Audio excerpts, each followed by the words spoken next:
Okay, hello. I wanted to do a video on soloing, but from a slightly less spoken about kind of angle. We're actually not going to talk about notes today, other than we're basically just going to be using the minor pentatonic. But other than that, we are parking the note chat. And that's because we're going to use a framework which I call the 3 R's.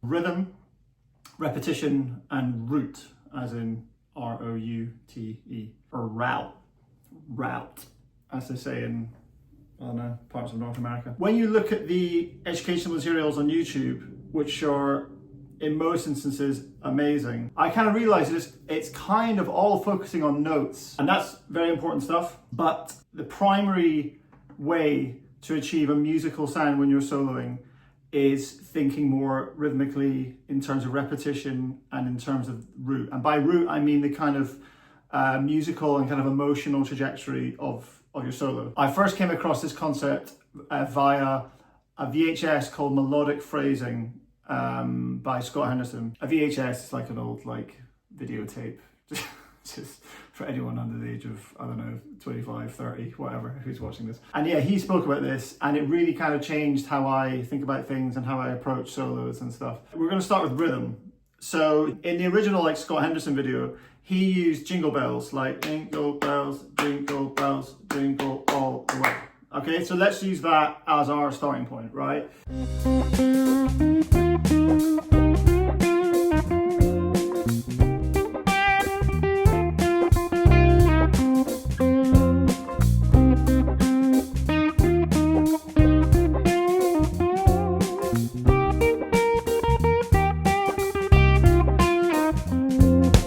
Okay, so you might think that's really stupid or dumb or whatever, but it does kind of highlight the primary point, which is I'm not really thinking about the notes, I'm thinking about the jingle bells rhythm. And to my ear, that already sounds like, oh, okay, this musician's kind of going somewhere with this solo.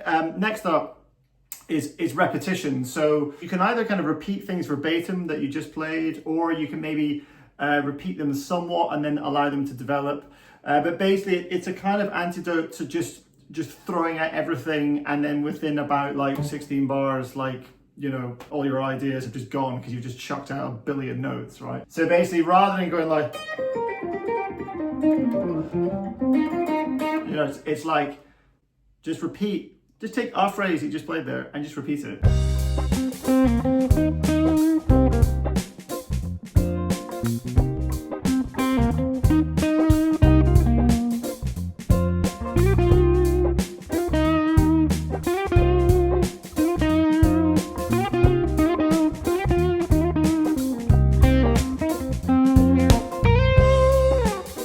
The third part of the framework is route. So yeah, I think of this in a couple different ways. So this is like the emotional, musical kind of trajectory of the solo. You can think about that in a register sense. So it's like the classic would be, I'm gonna start low and then end up high. You can think about it in a dynamic sense. So you start very quiet and you end super loud and intense, even if you're staying within the same register of the guitar. Or maybe the final way that I think about it is, I suppose, space and then intensity, throwing in a lot of notes and getting really dense and kind of getting exciting, basically. Okay, so there you go. So there you have rhythm, repetition, and route. And again, we're not really thinking about notes or note choice or chord tones or any of that stuff. I'm gonna put the backing track on for a little bit, and then we will think in that kind of 3R framework, and then we'll see what happens.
Okay, so there you go. So there's a whole solo where you're not thinking too much about the notes really. It's all just pretty much all C minor pentatonic. There might have been the odd tiny little note that I accidentally threw in, but it's 99% C minor pentatonic. You're just thinking about that 3R principle, that rhythm, repetition, and the root. So yeah, check it out, play around with it, experiment with it, see what sort of results you get.